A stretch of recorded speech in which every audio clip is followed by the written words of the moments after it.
Hi friends, എല്ലാവർക്കും നമ്മുടെ പുതിയ വീഡിയോയിലേക്ക് സ്വാഗതം. ഇന്ന് നമ്മൾ ചെയ്യാൻ പോകുന്നത് വളരെ സിമ്പിളായിട്ട് ചെയ്യാവുന്ന ഒരു വോൾ ഹാങ്ങിങ് ആണ്. അപ്പോൾ നമുക്കതെങ്ങനെയാണ് ചെയ്യുന്നതെന്ന് നോക്കാം. അപ്പോൾ നമ്മൾ ഫെവിക്കോൾ വെച്ചിട്ട് കുറച്ച് പെറ്റൽസ് ഇവിടെ ഉണ്ടാക്കി എടുത്തിട്ടുണ്ട്. അപ്പോൾ ഈ പെറ്റൽസ് എങ്ങനെയാണ് ഉണ്ടാക്കുന്നതെന്നുള്ള വീഡിയോ ഒക്കെ ഞാൻ നേരത്തെ 2 വീഡിയോകൾ ചെയ്തിരുന്നു, അതിൽ പറഞ്ഞിട്ടുണ്ട്. ആ ഒരു രീതിയിലാണ് നമ്മളിവിടെ പെറ്റൽസ് ഉണ്ടാക്കി എടുത്തിരിക്കുന്നത്. അപ്പോൾ നമ്മൾ ഒരു ഫ്ലവർ ഉണ്ടാക്കാൻ പോവുകയാണ് ഈ 5 പെറ്റൽസ് വെച്ചിട്ട്. അപ്പോൾ നമുക്ക് ഫ്ലവർ എങ്ങനെയാണ് ഉണ്ടാക്കുന്നതെന്ന് നോക്കാം. അപ്പോൾ ക്ലേ വെച്ച് നമ്മൾ ഫ്ലവർ ഉണ്ടാക്കുന്നതിൻ്റെ സെയിം എഫക്റ്റ് തന്നെയാണ് നമ്മൾ ഫെവിക്കോൾ വെച്ചിട്ട് ഫ്ലവർ ഉണ്ടാക്കുമ്പോഴും. അപ്പോൾ ആദ്യം നമ്മൾ ഈ പെറ്റൽസ് എല്ലാം കൂടി ഒന്ന് ഒട്ടിച്ചു കൊടുക്കുക. അപ്പോൾ ഓരോ പെറ്റൽസായിട്ട് ഞാൻ ഫെവിക്കോൾ അപ്ലൈ ചെയ്തതിന് ശേഷം ഒട്ടിച്ചു കൊടുക്കുകയാണ്. അപ്പോൾ ഒരു ഫ്ലവർ ഉണ്ടാക്കാൻ വേണ്ടി നമ്മൾ ഫുള്ള് 5 പെറ്റൽസാണ് എടുത്തിരിക്കുന്നത്. അതിന് നടുക്ക് വെക്കുന്ന പെറ്റൽസിന് നടുക്ക് ഒരു ചെറിയ ബീഡ്സ് കൂടെ വെച്ച് കൊടുത്തിട്ടുണ്ട്. അപ്പോൾ ഞാനിവിടെ ഗോൾഡൻ ബീഡ്സാണ് വെച്ച് കൊടുത്തിരിക്കുന്നത്. നിങ്ങൾക്ക് ഏത് ബീഡ്സ് വേണമെങ്കിലും വെച്ച് കൊടുക്കാം. അപ്പോൾ 4 പെറ്റൽസ് നമ്മൾ ഒട്ടിച്ചു കൊടുത്തിട്ടുണ്ട്. ഇനി അതിന് നടുഭാഗത്തേക്കായിട്ട് നമുക്ക് നമ്മൾ ബീഡ്സ് ഒട്ടിച്ച പെറ്റൽസ് കൂടെ ഒട്ടിച്ചു കൊടുക്കാം. അങ്ങനെ നമ്മുടെ ഫ്ലവർ ഇവിടെ റെഡി ആയിട്ടുണ്ട്. ഇനി ഇതുപോലെ നമുക്ക് കുറേയധികം ഫ്ലവേഴ്സ് ചെയ്തെടുക്കാം. അങ്ങനെ നമ്മൾ 3-4 ഫ്ലവേഴ്സ് ഇവിടെ ചെയ്തെടുത്തിട്ടുണ്ട്. ഇനി നമുക്ക് കുറച്ച് ലീഫുകളും അതുപോലെ തന്നെ ഇതുപോലത്തെ തണ്ടുകളും ഒക്കെ ഉണ്ടാക്കിയെടുത്തിട്ടുണ്ട്. ഇത് നമ്മൾ പേപ്പർ വെച്ച് ചെയ്തെടുത്തിരിക്കുന്നതാണ്. ന്യൂസ് പേപ്പറിൽ നമ്മൾ ഗ്രീൻ ടേപ്പ് ചുറ്റിയെടുത്തിരിക്കുന്നതാണ്. അതുപോലെ തന്നെ ലീഫുകൾ നമ്മൾ പേപ്പറിൽ കട്ട് ചെയ്തെടുത്തതിന് ശേഷം പെയിൻ്റ് അടിച്ചു കൊടുത്തിരിക്കുന്നതാണ്. ഇനി നമുക്ക് നമ്മുടെ ഫ്രെയിം ഉണ്ടാക്കിയെടുക്കണം. അപ്പോൾ നമ്മൾ കാർഡ്ബോർഡ് പീസ് എടുത്തിട്ടുണ്ട്. അതിൻ്റെ മേളിലത്തെ ഭാഗം നമ്മൾ പീൽ ചെയ്ത് കളഞ്ഞിട്ടുണ്ട്. പിന്നെ നമ്മൾ 2 പേപ്പർ റോൾസുകൾ എടുത്തിട്ടുണ്ട്. 4 പേപ്പർ റോൾസ്, അത് ചെറുതും വലുതുമായ പീസുകളാണ് എടുത്തിരിക്കുന്നത്. ഇത് നമ്മുടെ ഫ്രെയിമിൻ്റെ അറ്റത്തോട്ട് നമുക്ക് ഒട്ടിച്ചു കൊടുക്കാം. അപ്പോൾ ഫെവിക്കോൾ ആദ്യം അപ്ലൈ ചെയ്യുക. അതിനുശേഷം നമ്മുടെ പേപ്പർ റോൾസ് ഓരോന്നായിട്ട് ഒട്ടിച്ചു കൊടുക്കുക. അപ്പോൾ നിങ്ങൾക്ക് ഫെവിക്കോൾ തന്നെ യൂസ് ചെയ്യണമെന്നൊന്നുമില്ല, ഏത് പശ വെച്ച് വേണമെങ്കിലും ചെയ്യാവുന്നതാണ്. നമ്മുടെ പേപ്പർ ആയതുകൊണ്ട് തന്നെ ഏത് പശ വെച്ച് വെച്ചാലും തന്നെ ഒട്ടിയിരുന്നോളും. പിന്നെ നമ്മൾ ഇതിൻ്റെ മുകളിലത്തെ ഭാഗം പീൽ ചെയ്ത് കളഞ്ഞത് എന്തിനാണെന്ന് വെച്ചാൽ നല്ലൊരു സ്ട്രക്ചറാണ് ഇത് പീൽ ചെയ്ത് കളയുമ്പോഴത്തേക്കിന് കിട്ടുന്നത്. നമ്മൾ പെയിൻ്റൊക്കെ അടിച്ച് കഴിയുമ്പോൾ നല്ലൊരു ലുക്കായിരിക്കും നമ്മുടെ വർക്കിന് തന്നെ കാണാനായിട്ട്.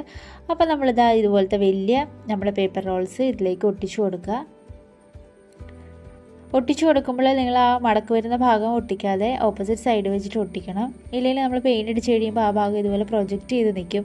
അപ്പോൾ അത് ഒഴിവാക്കാൻ വേണ്ടി ആ ഭാഗം അകത്തായിട്ട് ഒട്ടിക്കാം. ഇനി ബാക്കിയുള്ള ചെറിയ പീസുകളിലൂടെ ഒട്ടിച്ചു കൊടുക്കാം. അപ്പോൾ ഏകദേശം ഒരളവൊക്കെ വെച്ചിട്ട് കട്ട് ചെയ്തെടുക്കുക. അതിനുശേഷം ഇതുപോലെ ഒട്ടിച്ചു കൊടുക്കുക. ഇനി നമ്മൾ മേളത്തെ ഭാഗത്തൂടെ ഇതുപോലെ തന്നെ ഒട്ടിച്ചു കൊടുക്കണം. ഇനി അളവ് ശരിയായില്ലെങ്കിൽ കുറച്ച് ഭാഗം കട്ട് ചെയ്തിട്ടൊക്കെ അഡ്ജസ്റ്റ് ചെയ്ത് ഒട്ടിച്ചാൽ മതി.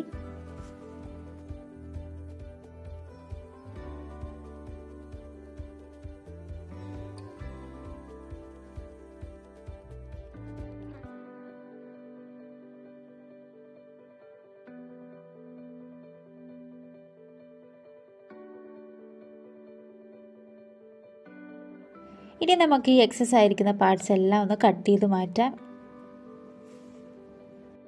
നമ്മുടെ ഫ്രെയിം നന്നായിട്ട് ഡ്രൈ ആയതിനു ശേഷം മാത്രമേ ഉള്ളൂ കട്ട് ചെയ്യാവുള്ളൂ. ഞാനിപ്പോൾ വീഡിയോ എടുക്കേണ്ടതുകൊണ്ട് നന്നായിട്ടൊന്നും ഡ്രൈ ആയിട്ടില്ല. എന്നാലും കുഴപ്പമില്ല, നിങ്ങളങ്ങനെ കട്ട് ചെയ്യുവാണെങ്കിൽ തന്നെ അകത്തെ പിടിച്ചുകൊണ്ട് നന്നായിട്ട് കട്ട് ചെയ്തെടുത്താൽ മാത്രം മതി.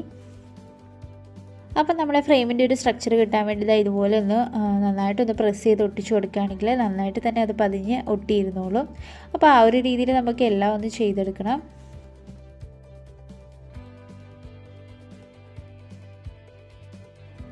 അങ്ങനെ നമ്മുടെ ഫ്രെയിം ഇവിടെ റെഡി ആയിട്ടുണ്ട്. ഇനി ഇതിലേക്ക് നമുക്ക് ബ്ലാക്ക് അക്രിലിക് കളേഴ്സ് അടിച്ചു കൊടുക്കാം. നിങ്ങൾക്ക് ഇഷ്ടമുള്ള കളർ അടിച്ചു കൊടുക്കാം. നമ്മൾ ഉണ്ടാക്കുന്ന ഫ്ലവറിൻ്റെ കളർ ഡിപ്പെൻഡ് ചെയ്തിട്ടാണ് നമ്മൾ ബാക്ക്ഗ്രൗണ്ട് കൊടുക്കുന്നത്. അപ്പോൾ നിങ്ങൾ ഏത് കളറിലെ ഫ്ലവറാണോ ഉണ്ടാക്കുന്നത് അതിനെ ഡിപ്പെൻഡ് ചെയ്തിട്ടുള്ള കളർ ബാക്ക്ഗ്രൗണ്ടായിട്ട് കൊടുക്കുന്നതായിരിക്കും ഭംഗി. അപ്പോൾ ഈ ഒരു രീതിയിൽ നമുക്ക് ഫ്രെയിം ഫുള്ള് ഒന്ന് ബ്ലാക്ക് കളർ അപ്ലൈ ചെയ്തെടുക്കാം.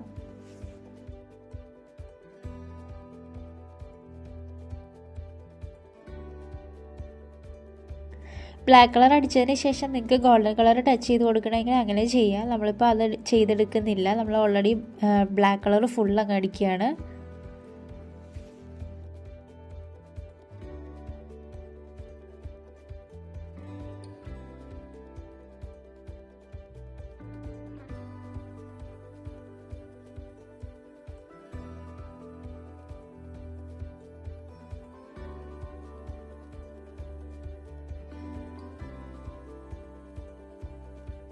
അപ്പോൾ നമ്മുടെ ചാനൽ സബ്സ്ക്രൈബ് ചെയ്യാതെയാണ് നിങ്ങൾ വീഡിയോ കാണുന്നതെങ്കിൽ തീർച്ചയായിട്ടും നമ്മുടെ ചാനൽ ഒന്ന് സബ്സ്ക്രൈബ് ചെയ്യുക. അതുപോലെ തൊട്ടടുത്തുള്ള ബെല്ലൈക്കൺ കൂടെ ഒന്ന് എനേബിൾ ചെയ്യുകയാണെങ്കിൽ ഞാൻ ഇടുന്ന വീഡിയോസിൻ്റെ എല്ലാ നോട്ടിഫിക്കേഷൻ നിങ്ങൾക്ക് ആദ്യമേ തന്നെ ലഭിക്കുന്നതായിരിക്കും. അപ്പോൾ ഈ ഒരു രീതിയിൽ നമ്മൾ ഫ്രെയിം ഫുള്ള് കളർ അടിച്ചെടുക്കുക.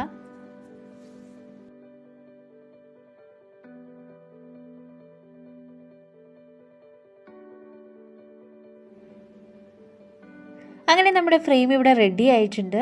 അപ്പോൾ ഇപ്പം നന്നായിട്ട് ഡ്രൈ ആയിട്ടുണ്ട്. ഇനി നമുക്കിതിലേക്ക് നമ്മുടെ പൂക്കളും അതുപോലെ തന്നെ തണ്ടുകളും ഇലകളും എല്ലാം ഒന്ന് ഒട്ടിച്ചു കൊടുക്കാം. അപ്പോൾ ഫസ്റ്റ് നമ്മൾ ഫെവിക്കോൾ അപ്ലൈ ചെയ്ത് കൊടുക്കുക. എങ്ങനെയാണോ നമ്മൾ തണ്ടുകൾ ഒട്ടിക്കുന്നത് ആ ഒരു രീതിക്ക്. ഈ സെയിം രീതിയിൽ ചെയ്യണമെന്നൊന്നുമില്ല. എങ്കിലും നിങ്ങൾക്ക് ഇത് ഇഷ്ടപ്പെടുകയാണെങ്കിൽ ഈ രീതിയിൽ ചെയ്താൽ മതി. അപ്പോൾ നമുക്ക് ആദ്യം തണ്ടുകളെല്ലാം ഒട്ടിച്ചു കൊടുക്കണം. പിന്നെ ആദ്യം ഒട്ടാനൊക്കെ ഇത്തിരി പ്രയാസമായിരിക്കും, കാരണം ഫെവിക്കോൾ ആയതുകൊണ്ട് തന്നെ പെട്ടെന്ന് ഒട്ടിയിരിക്കില്ല, ഇത്തിരി സമയം എടുക്കും. എന്നാലും കുഴപ്പമില്ല, നിങ്ങൾ എന്തെങ്കിലും ബുക്കോ എന്തെങ്കിലുമൊക്കെ അതിന് മുകളിലേക്ക് കയറ്റി വെച്ചാൽ മതി. അപ്പോൾ നന്നായിട്ട് തന്നെ ഒട്ടിക്കിട്ടിക്കോളൂ.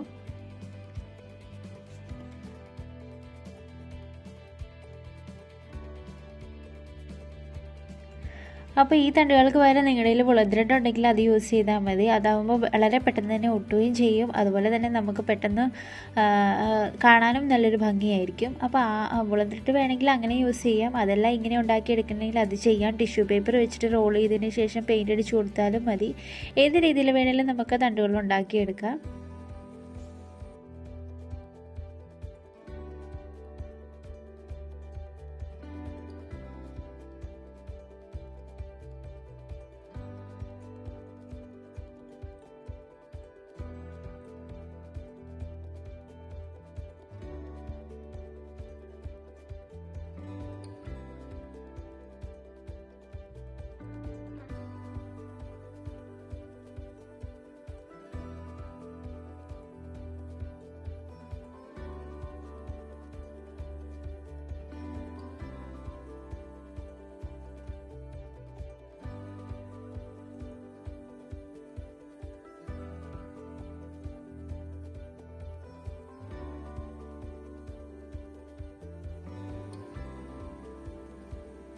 അങ്ങനെ നമ്മൾ തണ്ടുകളെല്ലാം ഉണ്ടാക്കി എടുത്തിട്ടുണ്ട്. ഇനി നമ്മൾ ഫ്ലവേഴ്സ് ഓരോന്നായിട്ട് ഇതിലേക്ക് ഒട്ടിച്ചു കൊടുക്കാം.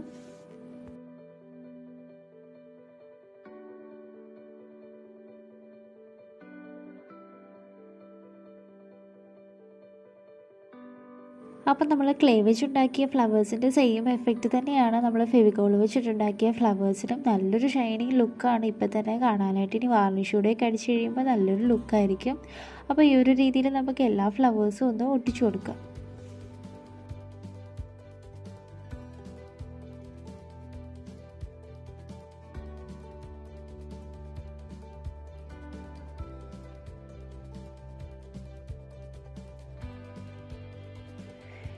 ഇനി നമുക്കിതിലേക്ക് ലീഫുകൾ ഓരോന്നായിട്ട് ഒട്ടിച്ചു കൊടുക്കാം. അതും നമ്മൾ ഫെവിക്കോൾ വെച്ചിട്ട് തന്നെയാണ് ഒട്ടിച്ചു കൊടുക്കുന്നത്. നിങ്ങൾക്ക് ഇഷ്ടമുള്ളിടത്തൊക്കെ അവിടെ ഇവിടെയൊക്കെ ആയിട്ട് നമ്മുടെ ലീഫുകൾ ഓരോന്നും ഒട്ടിച്ചു കൊടുക്കുക. നിങ്ങളുടെ കയ്യിൽ ആർട്ടിഫിഷ്യൽ ലീഫ് ഉണ്ടെങ്കിൽ അതും വെച്ച് കൊടുക്കുക. അത് വയ്ക്കുമ്പോൾ വേറൊരു ഭംഗിയായിരിക്കും. ഇതുപോലെ പേപ്പറിൽ ചെയ്തെടുക്കണമെങ്കിൽ അങ്ങനെ ചെയ്തെടുക്കാം. എങ്ങനെ രീതിയിൽ വേണമെങ്കിലും ചെയ്തെടുക്കാവുന്നതാണ്. അങ്ങനെ നമ്മുടെ വർക്ക് കംപ്ലീറ്റ് ആയിട്ടുണ്ട്. ഇതാണ് നമ്മുടെ ഫൈനൽ ലുക്ക്. അപ്പോൾ എല്ലാവർക്കും ഇന്നത്തെ വീഡിയോ ഇഷ്ടമായെന്ന് വിചാരിക്കുന്നു. ഇഷ്ടമായെങ്കിൽ ലൈക്ക് ചെയ്യുക, കമൻറ്റ് ചെയ്യുക, സബ്സ്ക്രൈബ് ചെയ്യുക. അതുപോലെ തൊട്ടടുത്തുള്ള ബെല്ലൈക്കൺ കൂടെ ഒന്ന് എനേബിൾ ചെയ്യുകയാണെങ്കിൽ ഞാനിടുന്ന വീഡിയോസിൻ്റെ എല്ലാ നോട്ടിഫിക്കേഷൻ നിങ്ങൾക്ക് ആദ്യമേ തന്നെ ലഭിക്കുന്നതായിരിക്കും. അപ്പോൾ നമുക്ക് മറ്റൊരു വീഡിയോയിൽ കാണാം. Bye bye.